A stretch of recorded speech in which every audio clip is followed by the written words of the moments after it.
오늘 말씀은 사사기 2장 1절에서 5절 말씀을 보겠습니다.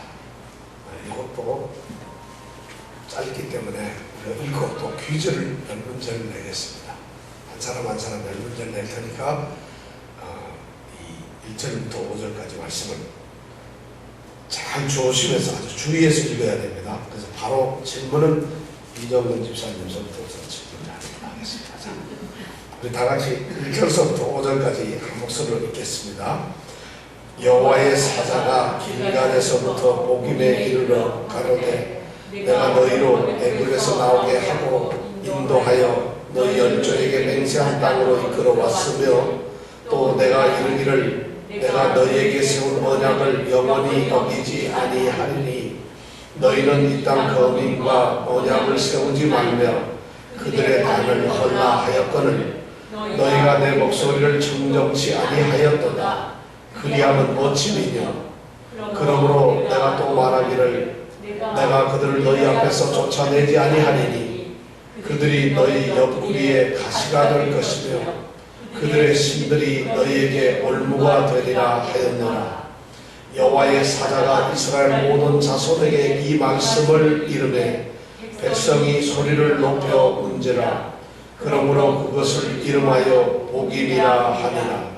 무리가 거기서 여호와께 제사를 드렸더라. 아멘. 첫 번째 문제 드리겠습니다. 2절에 보면은 그리하면 어찌미뇨 하고 질문했는데 이거 질문은 누가 하는 거죠? 누가 누구에게 질문을 하는 겁니까? 이 질문은 누가 누구에게 지금 질문을 하고 있습니다. 그리하면 어찌미뇨?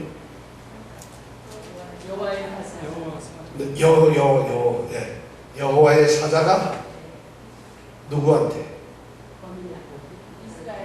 네, 이스라엘 백성들한테 지금 얘기하죠. 그리하면 어찌미뇨? 이 말은 왜 그런 짓을 했느냐? 왜 너희들이 그렇게 하느냐? 이 말입니다. 왜 그랬느냐? 제발 좀 그러지 말고 내 말을 잘 들어라 이런데 이스라엘 백성이 지금 뭘 어떻게 했는데 이런 문제가 생겼어요. 네? 이방인들과 네. 제발 이 하나님께서 지금 부탁하고 명령한 그 언약을 잘 지켜야 되는데 그걸 안 지켰다는 얘기죠. 누가 지금 그런 얘기를 하고 있어요? 누구요? 여호와의 사자. 여호와의 사자는 누굴까요? 여호와의 그분이실까? 아니면 사람일까? 아니면 여호와 사자처럼 짠 하는 이렇게 나타나는 어떤 분일까요? 누굴까요? 여호와의 사자. 여기에서 보면 우리가 대답을 찾을 수가 없어요. 그래서 사실 여호와 사자 그래서 보통 성경에 어떤 때 보면 여호와 사자가 하나님 자신이 여호와의 사자로 나타날 때가 있고요. 또 어떤 때는 천사인데 천사는 볼 수 있나요? 없나요? 못 봅니다. 천사는 영이거든요. 영을 볼 수 있는 사람은 아무도 없어요. 우리가 상상으로 천사를 그리는 것이 절대 우리가 하나님을 볼 수가 없듯이 천사도 볼 수가 없어요. 그럼 여호와의 사자가 말하는지 봐야지 뭘 들을 거 아니겠어요? 아, 이거 여호와의 사자가 말씀하는구나 할 텐데 그럼 여호와의 사자는 여기서 어떤 모습일까요? 사람의 모습이겠죠. 그죠? 설마 양의 모습으로 와서 아우 여호와의 사자고 이렇게 말을 하지 않을 거라. 그럼 사람의 모습일 텐데 그러다가 보니까 어떤 성경학자들은 이 여호와의 사자를 누군가 하면은 느헤미야다. 또는 어떤 사람은 그게 아니고 비느하스다. 비느하스는 누구죠? 엘리야살의 아들 지금 제사장 된 그 비느하스다. 왜냐면 그래서 비느하스가 하나님의 명령을 받고 이렇게 전하는 것이다. 그런데 제일 이제 나쁜 게 성경에 이런 걸 따지는 거예요. 여호와의 사자가 누구냐? 사실 이것을 기록한 이 기록자는 이 사실을 기록해 놨기 때문에 우리로서는 이걸 알 수가 없어요. 더군다나 수천 년이 지난 일의 사건을 우리는 하나님의 일에 대해서 정확히 알 방법이 없죠. 그런데 여호와의 사자가 오늘 말씀을 합니다. 자, 여호와의 사자가 지금 세 가지를 중요하게 얘기하고 있어요. 첫 번째 뭐를 얘기하는가 하면은 첫 번째 보면 1절에 내 이르러 가로되 하고 첫 번째 얘기하는데 내가 하면 여호와의 사자가 지금 얘기하는 거죠. 내가. 그럼 여호와의 사자가 내가 그러면 하나님이라는 얘기죠. 그죠? 내가 너희를 어디에서 애굽에서 나오게 하고 그 다음에 너희 열족 너희 아브라함 이삭 야곱 너희 조상들에게 약속했던 맹세했던 땅으로 인도하여 데리고 왔다. 이것이 첫 번째 얘기예요. 그러니까 이 여호와의 사자가 첫 번째 얘기하는 걸 잘 들어보면 이르러 가로되 하고 처음에 1절에 보니까 내가 너희로 애굽에서 나오게 하고 인도하여 너희 열조에게 맹세한 땅으로 이끌어 왔으며 그 다음에 보면 또 뭐라고 되어 있어요. 또 내가 이르기 또 두 번째 얘기하는 거죠. 아까는 첫 번째 얘기는 뭐라고요? 그렇죠. 애굽에서 데리고 나왔다. 그리고 너희 조상들에게 쭉 약속하고 맹세했던 땅으로 그 땅이 어디입니까? 가나안이 지금 어디? 이 사람들이 지금 이스라엘 백성들이 살고 있는 땅이죠. 지금 살고 있는 그 땅 너희들이 바로 이 땅에다 내가 데리고 왔다 이거죠. 애굽에서 데리고 나왔고 또 여기까지 데리고 나왔다. 하나님께서 너희를 애굽에서 데리고 나왔다는 얘기는 애굽에 종살이를 하고 있었다는 것이죠. 그러니까 종이었던 그 상황에서 종을 몇 년간 했다 그랬죠? 430년 정도 했다 그랬죠. 그렇게 노예 종살이를 하던 애굽에서 애굽은 지금 어디예요? 지금 이집트라는 이집트. 애굽에서 끄집어내서 그래서 지금 너희들이 살고 있는 약속한 이 가나안 땅에 너희를 데려왔다. 이 말은 뭐냐면 하나님께서 내가 너희들을 얼마나 사랑하고 너에게 은혜를 베풀었느냐 이 말씀을 하는 거예요. 은혜를 너희들이 깨달아야 한다는 것이에요. 그러면서 은혜를 깨닫는 자가 바로 하나님의 말씀대로 살아가는 사람들. 여기 중요한 거는 하나님은 꼭 이런 말씀 꼭 생색내려고 하는 거잖아요. 내가 너희를 위해서 무슨 일을 했는 줄 아느냐? 하나님이 지금 생색내고 뭐 뻐기려고 야 내가 너희들 이렇게 했잖아. 너희들 어떻게 되는 거야? 이런 말씀을 하는 게 아니라 하나님께서는 내가 너희를 사랑했던 것, 내가 너희를 지켰던 것, 그리고 내가 너희를 보살폈던 이런 것을 우리 하나님의 백성들이 기억을 해주기를 원하는 거예요. 그것을 알기를 원하고 그것을 느끼면서 하나님 감사합니다. 은혜를 깨닫는 자가 되기를 원하는 것이에요. 신앙의 첫 번째는 은혜를 깨달아요. 제가 묻습니다. 여러분 은혜 한 번도 느껴본 적이 있습니까? 솔직히 장윤정 하나님 은혜 나 하나님 은혜 느꼈어요. 이거 한 번 있어요. 나는 별로 없어요. 왜냐면 하나님이 멀리 있는데 내가 어떻게 느끼나요? 우리가 이런 신앙 혹시 안 돼요. 정말 하나님의 은혜를 한 번 느껴보신 분 있어요.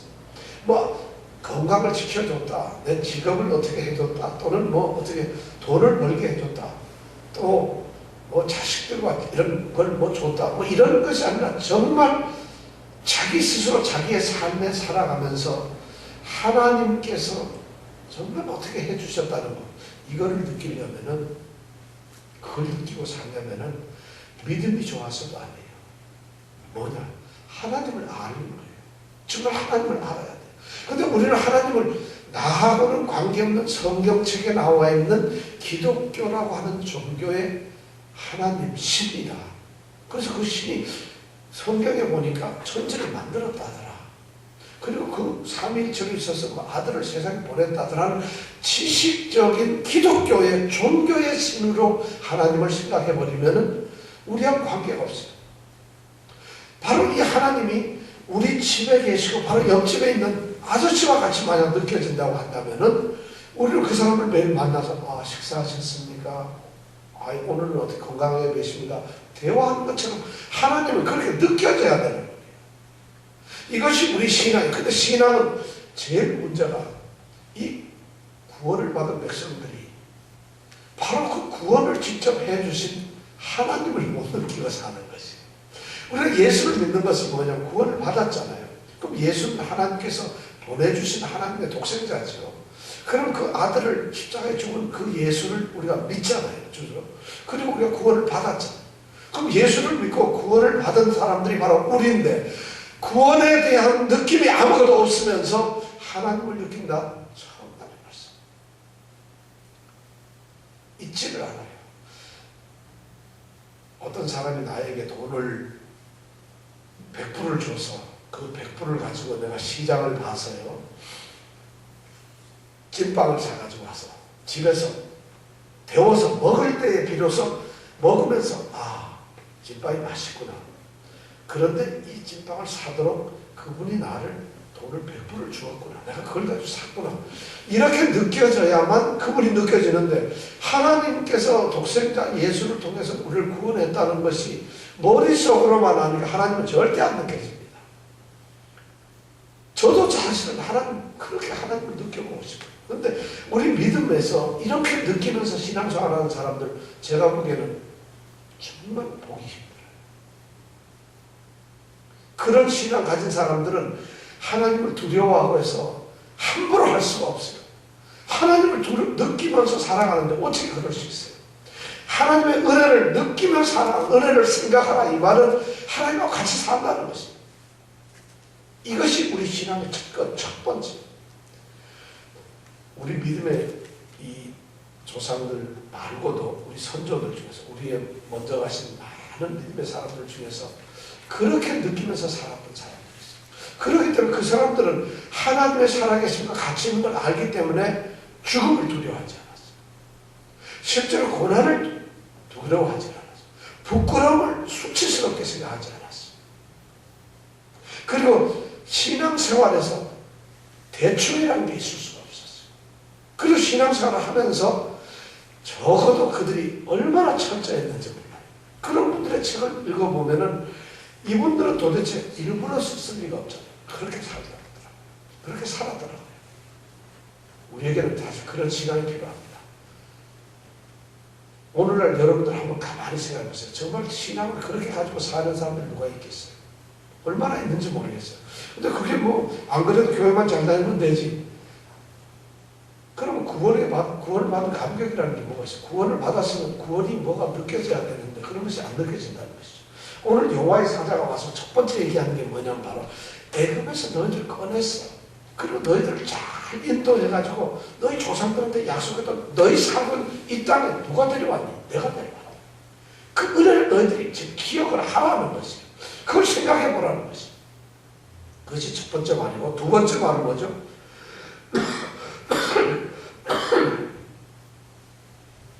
두 번째 말은 또 내가 이르기를 내가 너희에게 세운 언약을 영원히 어기지 아니하리라. 하나님께서 이스라엘 백성하고 세운 언약이 있어요. 근데 언약을 영원히 어기지 아니한다. 여러분, 하나님이 우리하고 하신 언약이 있어요. 하나님이 하신 언약은 뭐냐면은 출애굽을 하면서 하나님께서 이스라엘 백성들에게 뭐라고 했는가 하면은 나는 너희의 하나님이 되고 너희는 나의 백성이 될 것이다. 그리고 너희는 이 세상 모든 열국 중에서 모든 나라들 중에서 내 나라가 될 것이고 너희는 그리고 이 세상 모든 나라 사람들 가운데서 제사장과 같은 사람이 될 것이다. 이런 약속을 해주셨어요. 그리고 모세하고 약속을 하셨다는 거죠. 그뿐만 아니라 아브라함이나 이삭이나 야곱을 통해서 하나님께서는 약속을 하셨죠. 뭐라고 약속했어요? 아브라함은 이 세상에 모든 하늘의 별, 바닷가의 모래처럼 수많은 민족을 너를 통해서 이룰 것이다. 그리고 너는 복의 근원이 될 것이고 너의 후손들은 곧 내가 너희를 사랑한 것처럼 너의 후손도 똑같이 사랑할 것이다. 이것이 바로 언약이었어요. 그런데 이 언약을 하나님께서는 나는 너희를 사랑하고 지키고 보호하고 인도하고 너희들과 함께 할 것이라는 약속을 하신 거고 우리는 그러니까 너희들은 내 백성처럼 살아라 하는 약속을 했다는 거죠. 그걸 언약을 했는데 하나님께서는 사랑을 하겠다, 인도하겠다는 그 언약을 절대 어기지 않겠다. 이걸 지금 말씀을 하는 거예요. 언약 그러면 뭐예요? 언약은 서로 계약서를 써가지고 이름 쓰고 1 어떻게 하겠습니다. 2 이렇게 하겠습니다. 이렇게 해도 도장을 찍은 게 아니고 요즘에는 그렇게 하지만 이 하나님께서 아브라함과 약속을 할 때 창세기 15장인가요? 거기에 보면 하나님하고 아브라함이 언약을 하는데 어떻게 하는 줄 아세요? 어떻게 하는 줄 아세요? 새를 한 마리 잡아요. 짐승을 한 마리 잡아요. 짐승을 잡아가지고 칼로 가운데를 자릅니다.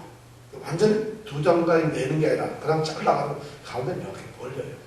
새나 이렇게. 이거 그가 짐승을 잡아서 이렇게 벌립니다. 왜냐하면 언약이라는 말은 베리트라고 하는 말인데 이 베리트라는 말은 뭐냐면 칼로 자른다는 말이에요.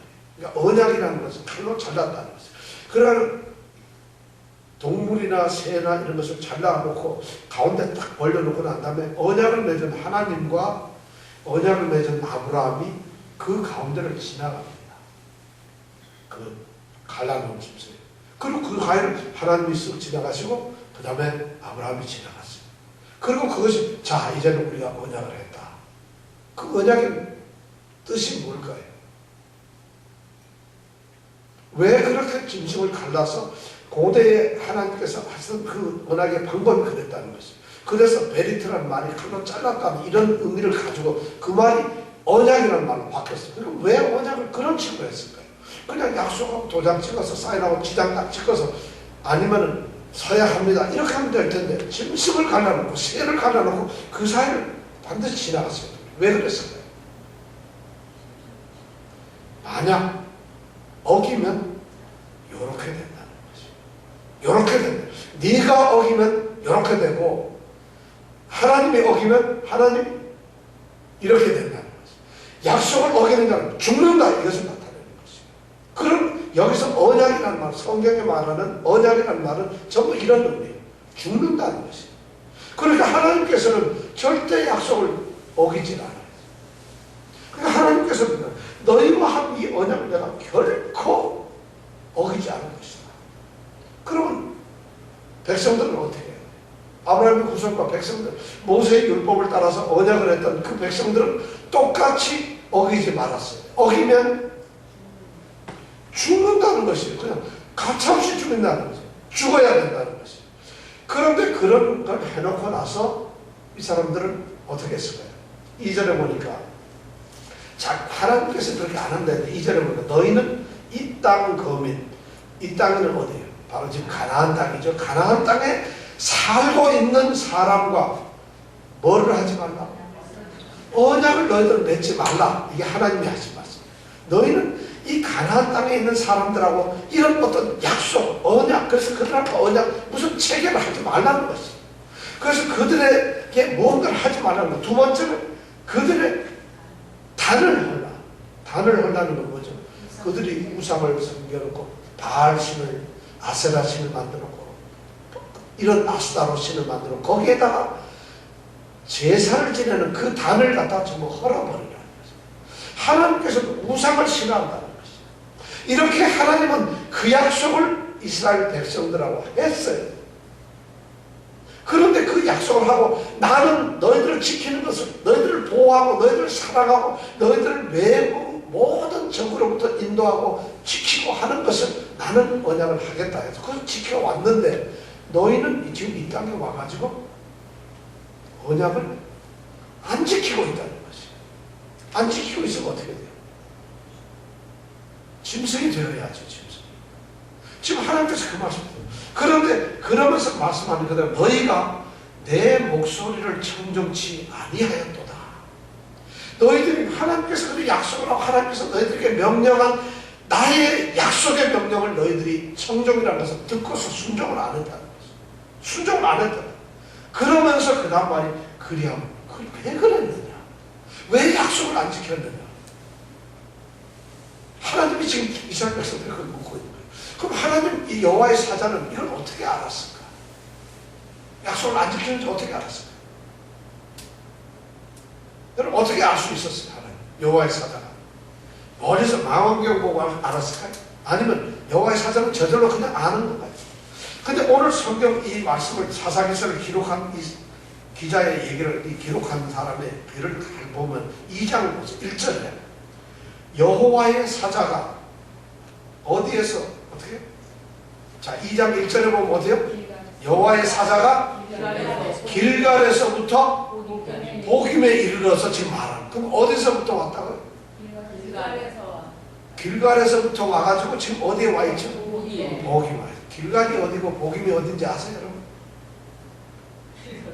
길갈이 어딘지 아세요? 이거 참 길갈을 이런 모르신다는 거 이거 진짜 참 많이 들었는데 길갈을 모르시니까 지금 이 말에 감동이 안 되는 거예요. 그러니까 이건 길갈은 어딘가 하면 제가 얘기할게요. 이스라엘 백성들이 이제 요단강 건너편에서 가나안 땅을 들어오기 위해서 요단강을 건널 때 어떻게 건넜죠? 어떻게 건넜죠? 돌만 들고 막 이렇게 건넜죠? 그렇죠. 제사장이 제일 앞에 뭐를 맸어? 어깨를 메고 제사장 들어가니까 물이 딱 들어가니까 멈췄다 그랬죠? 그럼 제사장들이 강 가운데 딱 서 있어요, 요단강. 그러면 백성들이 거기를 쫙 가는데 물은 어떻게 됐어요? 갈려진 게 아니라 위에서 딱 막혀가지고 흘러오질 않아요. 여기서 딱 막아버렸어요. 그래서 마른 땅처럼 건너고 우리 여호수아서 3장에서 다 배웠던 거예요. 그리고 다 건넜어. 그리고 제사장이 딱 들으니까 막혔어. 그리고 길갈에 와가지고 그래가지고 요단강을 건너가지고 가나안 땅에 처음 들어왔던 데가 바로 길갈이에요. 거기에서 그 사람들이 뭐였냐면 6월절에 첫 음식을 거기서 먹었고 거기서 할례를 받았어요. 그리고 거기서 그 사람들이 제사를 지냈어요. 그랬더니 그리고 그 다음서부터 가나안 땅에서 전쟁을 하죠. 여리고성을 무찌르고 아이성을 무찌르고 세겜 땅을 무찌르고 남부를 무찌르고 이렇게 전쟁을 할 때 그 작전 사령부가 어디 있었느냐? 바로 길갈에 있습니다. 여러분들 이걸 잊어버리니까 길갈에서부터 길갈이 뭐야? 많이 들어봤는데 이거 뭐야? 길갈에서부터 왔어? 여호와의 사자가 바로 길갈에서부터 왔습니다. 더 놀라운 것은 길갈에서 뭐가 있었다 했죠? 뭘 세웠죠?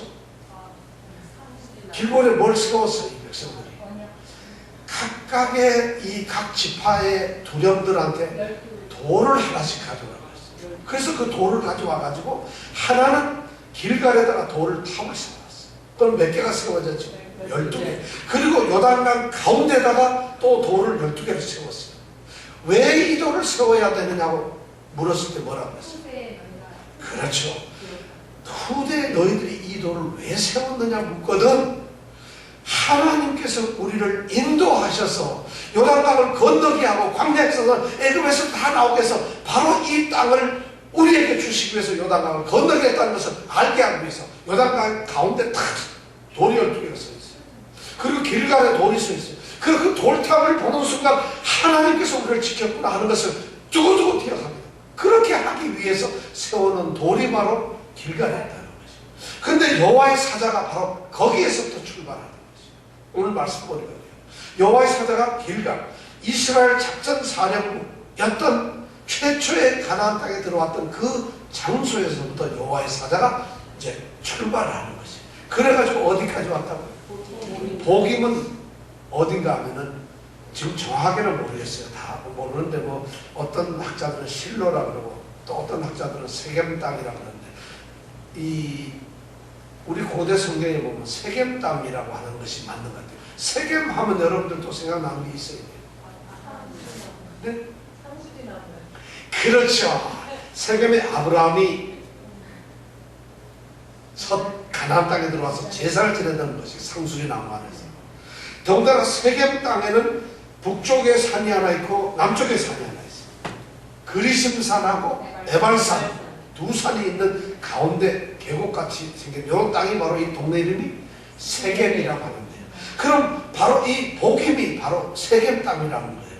그럼 여호와의 사자가 길갈에서부터 날라왔을까? 뭐 어떻게 했을까? 적어도 쭉 길갈에서부터 그 길을 쭉 걸어가지고 세겜이라고 하는 땅까지 왔다는 것이에요. 그 이스라엘 백성들이 거기에 다 모아놓고는 지금 이 말씀을 하는 거라는 것이에요. 그러면 이 여호와의 사자는 거기서부터 오면서 이스라엘 백성들이 길갈에서부터 했던 일들을 전부 보고 왔다는 것이에요. 하나님, 그 보고 온 장면이 뭐냐면 바로 사사기 1장에 나옵니다. 1장에 지난주에 우리가 생각을 했죠. 지난주 사사기 1장에서 우리가 얘기를 했을 때 뭔 얘기를 했었죠? 이게 또 모르겠어요. 일종의 뭐 했는데 그거 다 어떻게 알 수 있나요? 1장에는 뭐냐면 여호수아가 죽고 난 후에 이스라엘 백성들이 가나안 땅에 지금 살고 있지만 아직 점령되지 않느냐 땅들을 지금 점령하는 것이에요. 그래서 누가 먼저 올라갈까요? 했을 때 유다가 먼저 올라가라 해서 유다 지파가 이제 자기가 제비 뽑아 얻은 땅에서 아직도 점령하지 못한 땅을 이제 점령을 하러 가는 것이죠. 그래서 유다 지파가 누구와 같이 가냐면 시므온 지파하고 같이 가요. 왜냐하면 시므온 지파는 같이 땅을 나누어 가졌기 때문에. 그래서 둘이 동질하다는 거죠. 형제지만 더 가깝죠. 그래서 둘이 공격을 해가지고 와서 먼저 예루살렘 쪽으로 가서 올라가서 공격을 했어요. 그래서 예루살렘 쪽에 올라가서 거기서 누구를 무찔렀다고? 아도니 베섹이라고 하는, 그죠? 아도니 베섹이라고 하는 왕을 잡았어요. 베섹의 왕인데 아도니 베섹을 잡아가지고 어떻게 처리했죠? 손가락, 발가락에 엄지 손가락, 엄지 발가락을 다 잘랐다 그랬죠. 그죠? 그렇게 했다 그랬죠. 그래서 아도니 베섹 그 왕을 그렇게 했다는 것이죠. 그래가지고 아도니 베섹이 뭐라고 한탄했어요? 내가 왕년에 왕 70명을 똑같이 그렇게 했는데 나도 똑같이 당하고 있구나. 기억납니까? 네. 야, 근데 다음 주에 얘기하면 또 기억 안 나요. 그래서 이거 참 재미나게 얘기를 해요. 그래가지고 도로 붙잡아. 그래서 그 아도니 베섹을 예루살렘으로 데리고 가서 죽였어요. 그리고 내려와가지고 이제 거기서 예루살렘은 높은 데니까 거기서부터 이제 내려오는 거예요. 그래가지고 헤브론도 공격하고 그 다음에 드빌이라고 하는 데를 공격하다가 이 드빌 땅을 차지하는 사람한테는 뭐를 준다고? 딸 이름이 뭐였죠? 아싸가 아니고 아싸가 아니고 악사라는 딸을 죽였다 그랬는데 누가 가서 이겼죠? 온니엘이라고 하는 자기 조카죠. 조카가 싸워서 이겨가지고 악사하고 결혼을 시켰고, 그래서 악사가 뭘 달라고 했어? 이 아이는 땅 달라고 셈도 좀 주세요 해가지고 윗셈 아랫셈을 다 줬다. 그렇게 된다. 그래서 유다 지파는 그렇게 점령을 했어요. 근데 유다 지파가 그렇게 전쟁을 처음에는 잘했는데 그 다음이 문제예요. 딴 데는 다 점령을 했는데 예루살렘 쪽의 땅에서 여부수족이 있는데 다 점령을 안 했어요. 그냥 놔뒀다. 그리고 또 그 다음에는 산지나 이런 데는 다 했는데 골짜기에 있는 거민은 점령을 안 했어요. 왜 안 했어요? 철병거가 그들에게는 철병거 때문에 그들이 철병거를 무기했으니까 골짜기를 점령을 안 했어요. 바로 여기서부터 하나님의 문제는 여호와께서 유다와 함께 하심으로 다 이겼는데 유다 백성들이 여호와가 함께 하는데도 철병거가 더 무서운 거예요. 하나님이 함께 하시는데도 하나님이 보이는 것이 아니라 하나님의 음성이 들리는 것이 아니라 눈앞에 보이는 백성들이 가지고 있는 철병거가 눈에 딱 보이면 저거 건드렸다 우리 죽는다는 것이 하나님보다 그것을 더 묵하다는 놔둔 것이에요. 그래서 유다가 그렇죠. 그 다음에 요셉 지파가 나가요. 이건 제가 지난주에 말씀드렸는데 요셉 지파가 베델을 올라가서 공격을 하는데 베델을 공격할 때 어떻게 했는가 하면 정탐꾼을 먼저 딱 보냈어요. 그래서 정탐꾼이 베델 성을 점령하기 위해서 올라갔어요. 그래가지고 성문 앞에서 이렇게 기다리는데 어떤 사람이 나와요. 그래서 살짝 가서 잡고는 여보시오, 이 성에 들어가는 성문을 이렇게 입구가 어딘지 알려준다면 우리가 이 성을 점령하고 나면 너는 살려주겠어. 그러니까 이 사람은 그 이제 현지 사람이겠죠. 거기 이제 원주민이죠. 그러니까 가나안 땅 사람이니까 다 이 사람들은 죽여야 되는 건데, 그러니까 이 사람이 그러면 나 살려주겠어. 물론 살려주지. 그래가지고 성문 입구를 알려줘요. 사실 성문이라는 거 다 보이는 것이 입구가 어디겠어. 이 성문 입구는 아니고 여기 보면 어딘가 비밀 통로가 있다는 거죠. 그게 어딘 걸 알려줬어요. 그래가지고 이 1장에 보면 나옵니다. 그래서 요셉 지파가 베델성을 점령을 하는 거죠. 그리고 그 사람을 갖다가 살려줘요. 그래서 그 사람과 그 가족들은 거기에서 이제 살게 되는데 문제는 요셉 지파가 그 베델성도 이런 거 다 점령을 하고 성전을 가져요. 근데 문제는 뭐냐면 그 사람을 살려가지고 그 사람으로 따로 살게 하는 거죠. 그 사람은 가난한 사람이에요. 그래서 그 성이 본래 무슨 성이에요? 루스라고 하는 성이었는데 이름을 바꿔서 베델이라고 바꿔줬는데 이 가난한 사람은 자기네들 옛날 이름 루스라는 이름을 써서 딴 데 가가지고 고향에다가 루스성을 또 만들고 또 사는 것이에요. 바로 이런 문제가 자꾸 생기고 그 다음에 보면은 1장 그 뒷쪽에 가서 이제 22절 넘어서 보면은 지파들이 싸우면서 가나안 땅에 있는 사람들하고 전부 다 무찌르질 않는 거예요. 싸우다가 가나안 사람들하고 다 부딪히면은 그거 한번 우리 한번 성경 1장을 한번 대략 찾아볼까요? 자, 22절에 보면은 1장 요셉 족속이 베델로 올라가서 싸웠다는 게 바로 그 내용이가요. 자, 그 다음에 보면 근데 요셉 족속들은 그래가지고 베델을 물리쳤지만은 문제는 자기네들도 살면서 그 사람을 살려둬서는 안 되는 것이에요. 왜냐하면 가나안 족속은 무조건 죽여야 되는 것이잖아요. 그런데 죽이질 않고 그들의 영역을 따로 만들어주고 성을 만들어서 살게 해서 같이 사는 이런 문제가 생겼어요. 이렇게 되면 어떻게 되는 것이죠? 위험하죠. 그 세상과 같이 살게 되면 사람들이 서로 교제를 나누게 되고 그렇게 되면 세상의 풍물을 받아들이게 되고 가나안 땅의 문화와 그렇게 그들의 습성을 받아들이게 되고 그러면 하나님의 거룩한 백성으로서 살아가는 것이 안 돼요. 거기다 그 사람들이 섬기던 바알이나 아스타로 이런 신을 또 같이 섬기게 된다. 그것을 하나님은 두려워해서 죄악의 땅 가나안은 무조건 다 죽여라. 진멸을 하라는 거예요. 이것이 하나님의 뜻이었거든요. 근데 안 했어요. 요셉 아까 얘기한 유다 지파도 철병거가 무서워서 슬쩍 타협을 했죠. 요셉 지파도 그렇게 타협을 했죠. 그 다음에 보면 27절에 보면 므낫세 지파가 있는데 여기에 보면은 므낫세 지파라고 하는데 1장 27절 므낫세 지파가 27절 그 향리의 거민들을 쫓아내지 못하며 그 사람들을 쫓아 못 냈어요. 가나안 사람. 그랬더니 가나안 사람이 어떻게 결심하고서 그 땅에 갔다. 가나안 사람들이 못 쫓아내. 우리 여기서 기어이 살 거야. 결심하면 있었다. 그래서 너희들 아무리 그래도 우리는 여기 있겠다. 그래가지고 이스라엘이 살고 있는 그 땅에 가나안도 같이 살아. 그러면 세상과 짝에서 같이 산다는 것이죠. 가나안 땅. 이 저주받은 백성들은 하나님이 죽여야 될 그 땅 사람들 같이 사는 거예요. 그 다음에 또 보면은 29절에도 보면 가나안 사람이 게셀에서 그들 중에 거하였다. 가나안 사람들이 게셀이라고 하는 성을 또 이 에브라임 지파가 쳤는데 거기에서 게셀 그 성에 있는 가나안 사람과 이 사람들을 다 죽이질 않다 보니까 그들 중에 이 에브라임 지파 중에서 그들이 또 같이 살고 있어요. 자, 타협을 해. 30절 보면 또 스불론이나 이런 사람들은 뭐예요? 가나안 사람들이 또 그들 중에 살고 있죠. 또 31절 아셀 지파에 보면은 이 사람들은 거민을 쫓아내지 못했어요. 31절 마지막에 보니까. 그리고는 32절에 보면 그 땅 거민 가나안 사람 가운데 거하였어요. 누가? 그 땅 거민 가나안 사람 가운데 가나안 사람 바로 이 아셀이라는 지파가 이제 땅을 차지했는데 그 땅 거민 가나안 사람들 가운데 가서 누가 살고 있어요? 이 아셀 지파 사람들이 전에는 고전까지는 이 므낫세 지파나 에브라임 지파는 자기가 사는 데서 니네들 와서 살아도 돼 하고 봐줬는데 이번에는 저놈들이 딱 차지하고 있는 그 가운데 가가지고 이스라엘 지파 거기서 거부살을 하고 있는 거예요. 이 말이 그 땅 거민 가나안 사람 가운데 들어가서 살고 있었다는 얘기예요. 점점 쫓아내기는커녕 이제는 제일 처음에는 멀쩡함씩 니네 따로 살아라 하더니만 그 다음에 야 우리 옆에서 같이 살자. 그런데 이제는 그 사람들 사는데 지가 쫓아 들어가서 사는 거예요. 이런 얘기가 돼요. 더 그건 괜찮아요. 그 다음에 자 34절 볼까요? 아모리 사람이 단 지파, 이 단은 이스라엘 지파 12지파 중에 하나예요. 단 자손을 산지로 쫓아 이스라엘 지파가 이 땅이 지금 누구 땅이에요?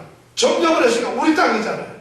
근데 이스라엘 이 단 지파가 가나안 사람들을 점령하기는커녕 어떻게 도로 쫓겨가지고 산을 쫓겨 너희들 내려오면 죽어. 고단 말이 그런다. 꼴짝에 내려오는 걸 용납지 않았단 말이 너희들 이 평지로 내려오면 가만 안 둘 거야 하니까 꼴짝에서 살아요. 이 단지파 사람들이 결국에는 어떻게 됐냐 여기서 쫓겨가가지고 제일 처음에 자기네들이 이스라엘 남쪽에서 땅을 얻었는데 거기서 쫓겨가지고 이스라엘 제일 북쪽 라이스라고 하는 땅에 제일 꼭대기 한반 200km 넘게 올라오면 거기로 쫓겨가지고 거기서 그 사람들이 지파 땅도 아니에요. 거기 가서 살아요. 나중에 저 뒤에 가서 성경 우리 사사기 뒤에 가서 보면 배우는데요. 이런 문제가 생기더라고요. 이제는 제일 처음에는 니네 땅, 루스 땅, 여기는 베델 땅 해서 나눠 산다가 그 다음에는 우리가 사는데 옆에 살게 하다가 그 다음에 그 사람 사는데 우리가 슬쩍 들어가다가 이제는 어떻게 돼요? 그 그 사람들이 쫓겨가 버려요. 이스라엘 백성들이 이런 걸 점령하는 것을 여호와의 사자가 길갈에서부터 세겜 땅에 오면서부터 그걸 다 보고 왔다는 거죠. 여호와의 사자가 그냥 짠 하고 바로 세겜 땅에 나타날 수 있잖아요. 그런데 여호와의 사자가 왜 길갈에서부터 왔느냐면 너희들이 제일 처음 출발하던 이 길갈, 돌을 세우고 하나님의 그 능력과 인도하심을 보았던 그 기념하던 그 돌이 있는 길갈, 가나안 땅 점령하던 작전 사령부가 있던 거기서부터 오면서 너희들의 행동을 기억을 시키기 위해서 여호와의 사자는 의도적으로 거기부터 오는 거예요. 그렇게 해가지고 이 점령하던 사건을 쭉 다 여기도 점령 못했구나, 이놈들이 여기도 못했구나 하는 걸 전부 보고 와서 너희들 이러고 있는데 이게 어떻게 된 거냐 하고 지금 말을 하고 있는 것이 바로 오늘 2장 2절에 있는 그리하여 어쩌겠노. 너희들 그 다 점령해가지고 가나안 땅 족속들을 다 죽이라고 했는데 이 땅 거민과 언약을 맺어서 너희들은 거기 살고 우리는 여기 산다. 거민과 약속을 해서 언약을 맺었다는 거예요. 가나안 땅 거민과 언약을 맺었는데 이 사람들은 본래 누구하고, 이 이스라엘 백성들은 누구와 언약을 맺은 백성이죠? 하나님과 맺었는데 또 가나안 족속하고 맺어요. 요새 말로 하면은 예수를 믿으면서 세상에서도 즐겨요. 이거예요, 이거. 지금 이 짓을 하고 있다는 거예요. 이것이 우상숭배예요. 우상숭배라는 게 지금 이보세요. 이 사람들이 언약을 세우고 단을 헐라 그랬는데 언약 세우지 말았는데 그걸 하고 있다는 거 아니겠어요? 결국은 가나안 사람들하고 같이 어울려 사는 거죠. 타협하는 거예요. 그러면서 하나님한테 얘기하는 거예요. 야, 하나님께서 이제 예를 들어 이런 질문하겠죠. 너희들 가나안 다 죽였니? 근데 하나님, 가만 생각해 보니까 다 죽일 필요가 없어요. 그 사람들은 인간적으로 괜찮아요. 그래서 안 죽였습니다. 그런데 하나님, 그래? 왜 안 죽였어? 하나님 참 답답합니다. 그거 죽이면 짐승도 다 지금 손해잖아요. 그놈들 잘 데리고 놀아서 종처럼 부려먹기도 하고 또 그놈들 우리가 이렇게 데리고 살면 도움 많이 됩니다. 일도 시키고. 그런 말이 어디 있는가 하면 여기에 보면 1장 28절에 보면은 이스라엘이 강성한 후에야 가나안 사람에게 사역을 시켰고 일을 시키면서 종소리를 시켰다는 거예요. 그러면서 부려먹은 하나님 생각해 보세요. 얼마나 이게 좋습니까? 그냥 하나님은 죽이라 했지만 타협을 해가지고 우리가 이렇게 우리한테 유익이 되지 않습니까? 왜 죽입니까? 이런 얘기를 했다는 거죠. 그러니까 이 사람들은 인간적인 자기의 유익이나 자기 생각을 해가지고 하나님과 했던 언약을 그거로 줬습니다. 그렇지만 우리는 이 사람들하고 또 언약을 맺겠습니다. 양다리 걸칩니다. 이것이 바로 뭐냐면 사사기서 21장까지 가는 내용의 전부 내용이 그거예요. 이스라엘 백성들이 하나님과 언약을 맺어가지고 지금 우리로 말하면 구원의 땅, 약속의 땅에 와서 살고 있는 구원받은 백성이, 구원의 감격을 누리면서 살아가는 예수를 믿는 사람들인데도 세상에서 짝을 또 가져. 우리는 예수의 십자가의 보혈로 그리스도께서 십자가에서 죽으심으로 말하면 우리가 구원을 받았다고, 예수 믿는 사람이 그래서 영원한 천국의 약속이 되었다고 이렇게 생각하면서 살아가는 사람인데, 소망이 거기 있는 사람인데 어느 날 슬쩍 세상 보면 이것도 괜찮네, 세상같이 사는. 바로 그 얘기를 내가 너희들하고 언약하지 않았니? 근데 너희들이 또 거기 가서 언약을 했어. 그 단을 헐어버리라 했잖아. 근데 거기 가서 제사를 지내고 앉았어. 그것이 좋다고 가서 웃으면서 떠들고 놀고 춤추고 그 사람들하고 얘기하면서 그러고 살고 있는데 어떻게 된 것이냐? 그러면서 3절에 보니까 하나님께서 세 번째 또 얘기를 하는 거죠. 또 말하기를 내가 그들을 너희 앞에서 쫓아내지 아니하겠다. 내가 처음에 너희들하고 약속한 것은 쫓아내기로 했는데 너희들이 약속을 어겼죠. 너희들이 지금 엉뚱한 짓을 했으니까 내가 쫓아내지 않고, 그럼 그들이 너희 옆구리에 뭐가 돼? 옆구리에 가시가 된다는 거예요. 계속 괴롭히고. 예, 괴롭히는 거고, 그 다음에 그들의 신들이 너희에게 올무와 신들을 뭐예요? 네, 그 우상, 바알이나 이런 것들이 너희를 갖다가 꼼짝 못하게 하는 함정처럼 너희들을 완전히 얽어매는 그렇게 될 것이다. 이렇게 여호와의 사자가 세 가지를 해서, 제일 처음에는 은혜를 깨달아, 애굽에서 인도하고 이러는 은혜를 깨달아. 두 번째는 왜 약속을 어겼느냐, 경고를 했죠. 너희들이 언약을 했으면 언약을 지켜야 될 거 아니냐. 그렇기 때문에 세 번째는 언약을 안 지킨 백성에게 징계를 내릴 것이다. 이런 말씀을. 자, 4절에 보니까 여호와의 사자가 이 모든 말씀을 얘기를 하니까 이스라엘 백성들이 어떻게? 소리로 소리를 높여 운지라. 왜 그래요? 잘못했습니다. 그랬으면 얼마나 좋겠어요. 이 두 가지가 있겠죠. 사실은 이 사람들이 만약 우리 같으면은 우리 같은 사람들이라면 양심이 있어가지고 잘못했고 정말 길가에 세우는 돌들 그럼 우리가 다 묻히려 했는데 안 묻히려 했지. 이제 우리에게 벌을 주신다니까 우리 하나님 말씀 잘 들어야 회개했다니 눈물을 흘리면서 통곡을 하면서 회개했다니. 또 한편은 그렇게만 했으면 좋겠는데 이 사람들이 그 다음 2절 3절 뒤로 넘어가면서 2장 3장 왕자 넘어가면 바로 이러고 나서 바로 돌아서 나쁜 짓 또 해요. 그리고 똑같이 해요. 우리가 예수 믿는다 그래서 주일날 와가지고 하면은 자극하지 말라 교만하지 말라 그러면 교만하면 안 되지. 나 교만한 것 같아? 내가 좀 한경솔하잖아. 또 교만해지잖아요. 똑같이 여기 이런 일이 똑같이 생겨요. 세상에 이 사람들이 지금 통곡을 해요. 두려움 때문에 하나님이 이제 옆구리의 가시처럼 그 이방 옆에 있는 블레셋이며 옆에 있는 나라들을 안 쫓아내고 가만 놔두겠다. 그래서 너희들 이제 계속 옆구리의 가시처럼 가만히 놔두고 심심하면 공격하게 하는 것이죠. 그러니까 이 사람들이 두렵기도 하고 이제는 우리 죽었구나. 고통스럽게 하고. 그러니까 하나님께 얘기를 하는 거죠. 통곡이에요. 그래서 복임이라고 하는 이 말이 무슨 뜻이냐면 통곡하는 오늘 제목이 뭐죠? 사람들. 무슨 사람들? 그러니까 복임이라는 말의 뜻은 바로 통곡하는 사람들 이런 말이에요. 그래서 이 사람들이 얼마나 거기에서 세겜에서 철저히 회개를 했는지 그 땅을 갖다가 전 백성들이 여호와 사자가 이 말을 듣고 다 통곡을 하고 그래요. 하나님 용서해 주세요. 이제 드디어 회개의 눈물을 흘린다는 것이죠. 그러면서 이 땅 이름을 복임이라는 말의 뜻은 통곡하는 사람, 우는 사람들, 통곡하는 사람들. 그래서 이때서부터 이 땅 이름을 복임이라고 하는 거죠. 그래서 복임, 바로 회개를 하는 거예요. 그 다음에 5절 마지막에 보니까 이름을 복임이라 하고 그 다음에 무리가 거기서 여호와께 제사를 드렸더라. 무슨 제사 드렸을까요?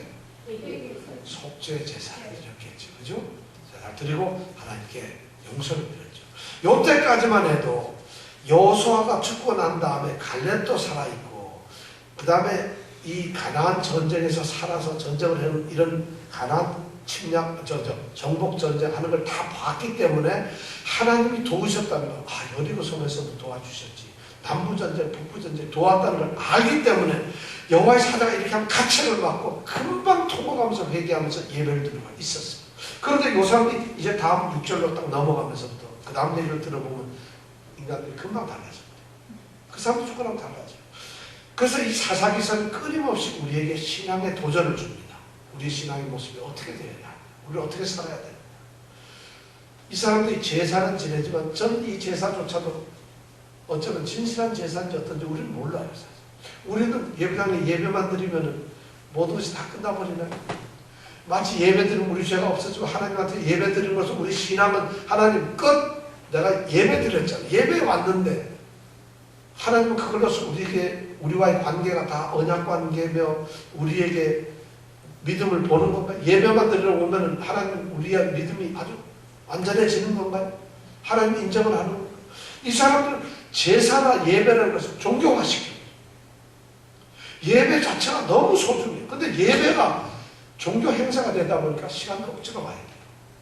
그럼 한번 일주일 가고 나면 일주일 이번엔 다 했구나.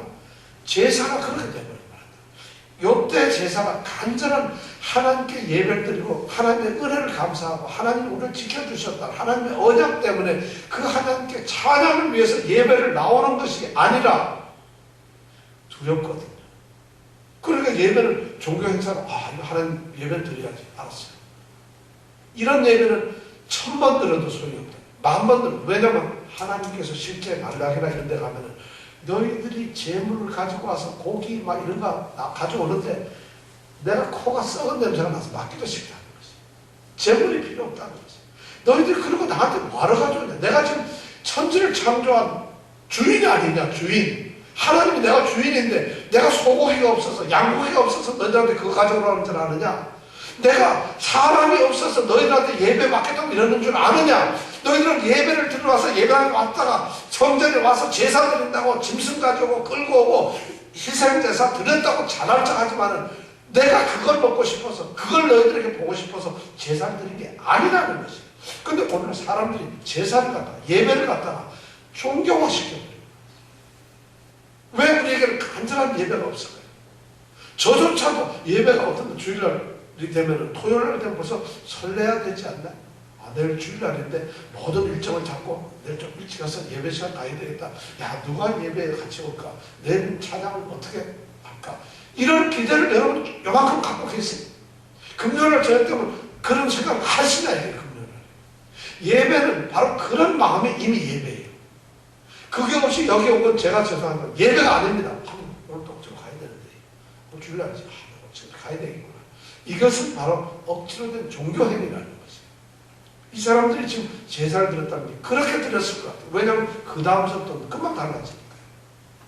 예배는 과연 우리에게 어떤 것으로 다가오고 그런 것이 바로 뭐냐면 바로 이스라엘 백성들이 구원의 땅, 약속의 땅, 가나안에 살고 있는 사람들이 느껴야 되는 것이 그거예요. 그렇다면 우리도 구원을 받은 백성인데 구원의 감격이 있다면 우리를 구원하신 그 하나님께 예배를 드린다는 것은 행사가 아니에요. 종교 행사가 아니에요. 종교 어떤 의식이 아니라는 거죠. 그러니까 예배 주일날 되면은 반찬에 가 있는데 골치 아픈데 이런 거 걱정 그런 것이 예배가 아니라는 것이죠. 우리 예배 1시 반이야? 그럼 너무 일찍 가지 말지. 가면 골치 아프고 일도 하고 골치 아픈데 1시 반에 딱 맞춰가면 되지. 괜히 가만 가서 할 일도 없이 기다리고 있다. 이게 무슨 예배냐는 거지. 일찍 가서 뭐 하냐는 거지. 그게 어떻게 예배가 될 수 있겠어요?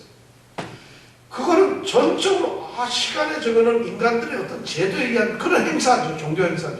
그걸 예배라고 착각하지 말라는 거예요. 예배 그래서 아까 주님이 우리와 동행하는 우리가 지금 예배 시간에 그걸 느끼지 않는 거지.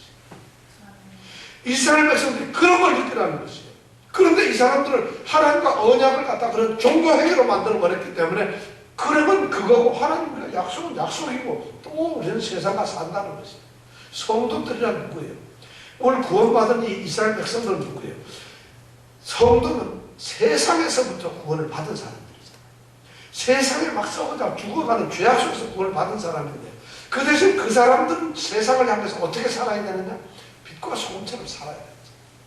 그 세상에 짝을 해가지고 거기 들어가서 얻어먹고 살면서 그러면서도 적당하게 하면서 양다리 거쳐가지고 요번에는 8시 반 전에는 세상에서 좀 이렇게 살다가 8시 반 되니까 좀 여기서 성도처럼 또 살다가 이것이 아니라 그것이 왜 기독교고 그것이 왜 우리의 신앙이 되냐. 빛과 소금의 삶을 살아가는데 우리는 세상과 성도는 세상과 같이 사는 게 아니에요. 물론 세상에 우리가 살지만 세상을 우리는 이기면서 사는 거예요. 세상이 우리에게 주는 문화, 가치, 이 세상이 주는 어떤 것들을 이기면서 살아요. 근데 그게 더 즐겁거든요. 제가 이런 말씀을 드리는 것은 여러분들 잘 오해를 할까 그러는데 추진수가 야구를 하는데 야구 보면은 그럼 세상하고 짝지는 건가요? 세상을 이기는 걸 안 봐야지 세상을 이기는 건가요? 그런 말을 하는 게 아니라는 거예요. 우리 착각을 세상을 이긴다 그러니까 야 유현진이가 어제 13승을 했어요. 되게 잘 던졌는데 말이야. 그럼 그거 보면 저 이러면 제가 왔으면 내가 세상하고 즐겨봐. 그게 세상이 아니에요. 우리가 그런 거 마음껏 누려도 되지만 우리의 중심이 어디야? 그것 때문에 예배가 빠져지게 돼요. 그것 때문에 아이고 내가 일이 있어서 예배를 뭐 때문에 예배를 받아. 하나님이 중심이 안 되는 것 그것이 바로 세상을 정복하지 못한다는 것이에요. 그런 것이 우리에게 너무 많아요. 그러니까 양다리 걸칠 수가 있다는 것이죠. 오늘 이스라엘 백성들이 바로 이 복임을 통곡하는 사람들이 제사를 드리고 있어요. 얼마나 그들이 하나님 앞에 지금 회개를 했겠어요. 이때까지만 해도 하나님을 알고 은혜를 알았던 사람 그 사람들에게 내가 너희를 애굽에서 인도하여 내고 너희 열조들에게 약속한 이 땅에 너희들이 이끌어오지 않았느냐 이 말했을 때 그들은 하나님 그래요 하고 눈물을 흘릴 줄 아는 사람이었어요. 근데 너희들이 이 땅에 세상에서 짝하고 있잖니 세상하고 지금 좋다고 희망망하면서 거기 가서 살고 그쪽에 이미 빠져있잖니 어떻게 된 거냐 잘못했어요. 너희들이 저 큰 벌을 내가 내릴 거다. 하나님 용서해 주세요. 눈물을 흘릴 수 있는 것이라는 거죠. 그리고 그들은 하나님 앞에 정말 진정의 속죄의 예배가 될 수가 있다는 것이에요. 이 사람들이 그 사람들이 죽고 나면 이제 다음 2장 뒤에 다음 주에 보면은 개판돼버리고 말아요. 엉망이 되고 만다는 거지. 그래서 사사기 이 300여 년, 330년은 전부 소위 하나님의 백성, 이스라엘 백성들이 구원받고 약속받은 그 가나안 땅에서 하나도 인간답게 하나님의 구원받은 백성처럼 살지 못하는 그런 처참한 기록이 되어 있는 것이 바로 사사기예요. 성경은 바로 그런 것을 써놓고 있어요. 성경이 지금 그걸 써놓는데 우리는 그 사사기를 지금부터 배워 나간다는 것이죠. 오늘 우리는 이 복음을 기억해서 우리가 정말 복음은 뭐라고? 통곡하는 사람. 우리는 늘 회개를 할 줄 알고 내가 나를 돌아다볼 줄 알아야 돼요. 나를 돌아볼 줄 아는 사람은 쓰러지지 않습니다. 나를 돌아볼 줄 아는 사람은 겸손해져요. 나를 돌아다볼 줄 아는 사람은 정말 메시가 축구선수 메시가요. 키가 2m 70도 안 되잖아요. 근데 드리블로 지금 세계 최고다. 선수 수준이. 그 친구가 장신들 틈에서 싹싹 빠지면 넘어지지 않아요. 다리를 걸어도 안 넘어져요. 그래서 왜 안 넘어지냐 했더니 자기는 무게중심이 안에 있다. 무게중심이 위에 있으면 건들건들하다 넘어지는데 자기 무게가 아래 딱 있기 때문에 넘어지질 않는데 납작하게 엎드린 사람은 넘어질 수가 없어요. 그렇죠. 바닥에 납작 엎드린 사람이 어떻게 넘어질 수 있겠어요? 겸손한 사람이에요. 믿음이라는 건 바로 우리가 지금 통곡하고 울 줄 아는 회개하는 백성들은 절대 망하지 않아요. 우리 성도들이 날마다 자기를 돌아다보면서 그런 통곡하는 사람들을 원합니다. 자, 이 시간 우리 함께 기도 한번 해봅니다. 아버지 하나님, 오늘은 여호와의 사자가 복임 땅에 이르러 백성들에게 하는 말씀을 우리가 들었습니다. 이 여호와의 사자의 말씀이 바로 이 시간 우리 귀에 들리게 하시고 이스라엘 백성들이 그 말을 들었을 때 목소리를 높여 울고 하나님 여호와께 제사를 드렸던 것처럼 우리 또한 통곡의 회개를 통곡하는 사람들이 되게 하시고 아버지 앞에 진정한 참된 속죄의 예배를 드리는 참으로 살아있는 하나님 앞에 산제사를 드리는 귀한 하나님의 백성들 되게 하여 주시옵소서. 우리 성도들 한 사람 한 사람이 이제 사사기에서 이스라엘 백성들처럼 썩어문드러져서 하나님의 영광을 손들이대 땅에 팔아버리고 이방인들 가운데서 가나안 족속들 가운데서 조롱거리가 되게 했던 그런 하나님의 백성들이 아니라 하나님의 이름을 이 뉴욕 땅에서 드높이는 정말 빛과 소금과 같은 정말 고귀한 존재 하나님의 아들 딸들이 되게 하여 주시옵소서. 우리의 세븐교회가 그런 신앙의 위대한 자존심을 지키는 참으로 귀한 교회 성도들이 되게 하여 주시옵소서. 예수님 이름으로 기도드렸습니다.